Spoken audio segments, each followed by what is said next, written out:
Gaza, la guerre, et après? Cette semaine, je vous propose d'imaginer un scénario d'après-guerre, dans lequel Israël a finalement perdu la guerre. Pourquoi? Parce qu'à terme, ses financements étrangers ont cessé, les aides militaires et économiques ont disparu, la pression internationale est devenue insoutenable.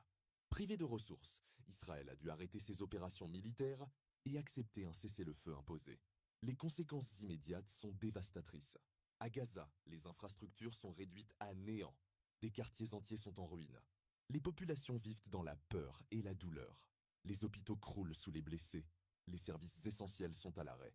Et l'aide humanitaire peine à atteindre les populations bloquées par les destructions.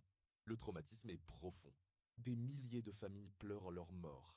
D'autres sont déplacés, sans abri. Sur la scène internationale, le silence forcé des anciens alliés d'Israël laisse place à une pression nouvelle. Le Conseil de sécurité de l'ONU organise des réunions d'urgence.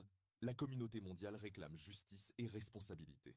Les ONG et organisations de droits humains documentent en détail les crimes de guerre perpétrés, préparant un dossier complet à destination des tribunaux internationaux.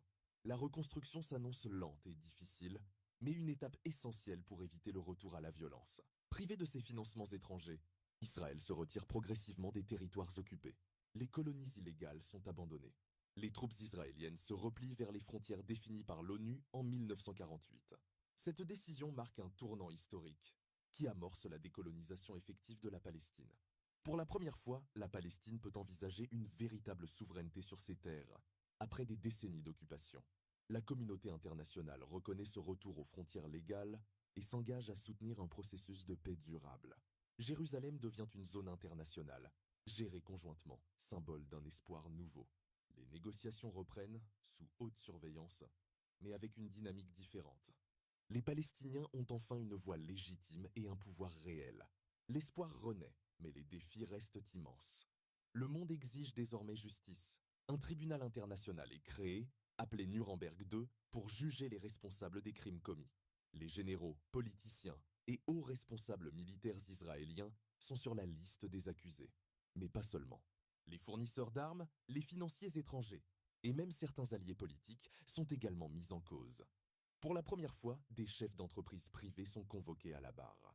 Des PDG d'industries de surveillance de cybersécurité accusés d'avoir fourni la technologie pour traquer, enfermer, éliminer. Des startups, parfois basées en Europe ou aux États-Unis, soudain exposées au grand jour pour leur rôle dans la machine de guerre. Des centaines de témoins, des milliers de preuves vidéo et des documents secrets alimentent les enquêtes. Le tribunal s'installe à Genève et les audiences publiques sont retransmises dans le monde entier. Le procès est historique, une véritable révolution judiciaire qui met fin à l'impunité traditionnelle dans ce conflit. Pour beaucoup, c'est un signe fort que plus rien ne sera comme avant. Le procès du siècle a commencé. Et cette fois, ce ne sont pas seulement des militaires dans le box. Ce sont aussi des visages très connus. Des journalistes, des éditorialistes, des influenceurs, des chroniqueurs, venus de chaînes télé, de YouTube, de X, d'Instagram. Leur accusation?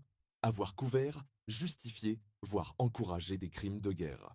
Pas avec des armes, mais avec des mots, des récits, des mensonges répétés. Certains ont diffusé des images manipulées ou caché volontairement les destructions, les morts, les ordres internes. D'autres ont qualifié la population de Gaza de boucliers humains et les bombardements de mesures légitimes. Pendant des mois, ils ont formaté l'opinion. Ils ont inversé la réalité. Et parfois même, ils ont influencé des décisions politiques. Alors la question posée par les juges est claire. La propagande peut-elle être un crime de guerre? Les archives sont accablantes. Groupe WhatsApp, briefing privé, hashtag coordonnées et des preuves de paiement direct par des officines étatiques. Certains influenceurs se défendent en disant qu'ils ne savaient pas, mais les faits montrent qu'ils savaient et qu'ils ont continué. Parce que ça payait, parce que ça flattait leur ego, parce que ça renforçait leur audience.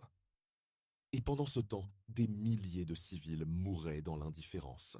Ce procès devient un tournant historique, car il ne juge pas seulement ce qui a été fait, il juge aussi comment le monde a laissé faire. Le verdict est tombé. Froid, tranchant, irréversible. Chefs d'État, généraux, industriels, diplomates. Condamnés, à perpétuité pour certains, jugés par contumace pour d'autres, car tous n'ont pas eu le cran de venir. Certains ont fui, refuges en Suisse, Émirats, États-Unis, planqués sous fausse identité, protégés par des États complices, mais repérés, traqués, leurs noms affichés, leurs visages diffusés. L'oubli ne viendra pas. Et ils ne sont pas seuls.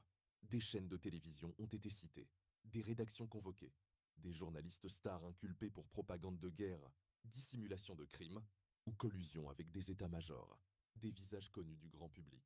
Des présentateurs, des éditorialistes, des experts sécurité, tous ceux qui ont maquillé la vérité, tous ceux qui ont justifié l'injustifiable, certains condamnés, d'autres disparus. Le choc est mondial. L'industrie militaire israélienne démantelée. Banques gelées, fonds saisis. 80 entreprises sanctionnées dans 19 pays. Des fortunes évaporées. Des marchés effondrés. En Europe, des ministres tombent. Aux États-Unis, des enquêtes éclatent. Car quand la justice passe, elle ne laisse aucun refuge. Ni pour les tueurs, ni pour ceux qui les ont couverts. Tu trouves ça juste ou trop tard? La défaite d'Israël a laissé place à une Palestine meurtrie, mais debout, libérée et prête à se reconstruire. Gaza, un champ de ruines. Plus de 60% des bâtiments détruits. Écoles rasées, hôpitaux à terre, routes impraticables. Les vivants marchant entre les décombres. Mais Gaza n'est pas seul. La Cisjordanie aussi se réveille. Les checkpoints ont disparu. Les colons sont partis. Ramallah, Hébron, Naplouse retrouvent leur souffle. La Palestine entière se relève. Et le monde regarde. Une conférence internationale s'ouvre à Doha. L'ONU vote un fonds exceptionnel de 200 milliards sur 10 ans. La Ligue arabe envoie des médecins, des profs, des ingénieurs. La Chine construit des infrastructures. L'Europe finance les écoles, les hôpitaux, la justice. À Gaza, les premiers chantiers sortent de terre. Les gravats deviennent matière première.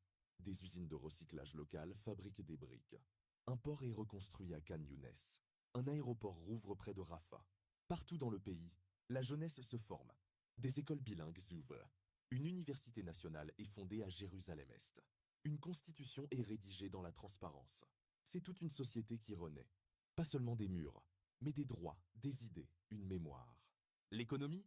Des zones franches voient le jour. La Palestine devient un pont entre l'Europe et le Moyen-Orient. Des start-up locales émergent, soutenues par la diaspora. L'agriculture renaît dans les terres rendues fertiles. Des centaines de milliers d'emplois. La main-d'œuvre vient de partout, même de Jordanie ou du Liban. Le tourisme redémarre, à Bethléem, à Jéricho, à Gaza même.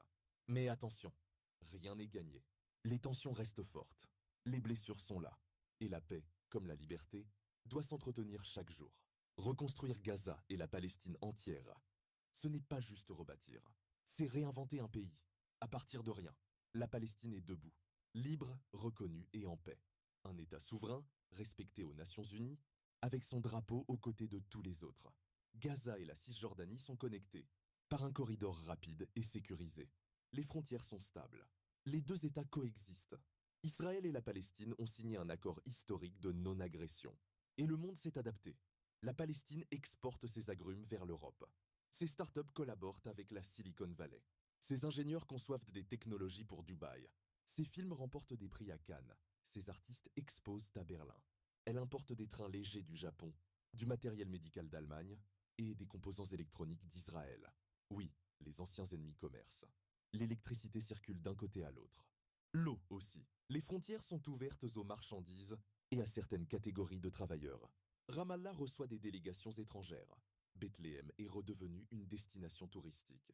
Même Gaza a son littoral sécurisé, avec des hôtels, des écoles, des start-up et une vie nocturne. Des accords de défense sont signés avec la Turquie et la Jordanie. Un programme d'échange universitaire avec la France et l'Espagne. La Palestine a son passeport, ses ambassades et même sa première station spatiale avec le Maroc. Et surtout, les enfants grandissent sans peur, sans drone, sans sirène. Ils parlent arabe, anglais, hébreu. Ils savent ce qu'a été la guerre, mais ils vivent la paix. L'histoire est en train de se réécrire. Si toi aussi t'es un rebelle du réel, like, commente, partage, et si tu veux voir les autres épisodes, abonne-toi.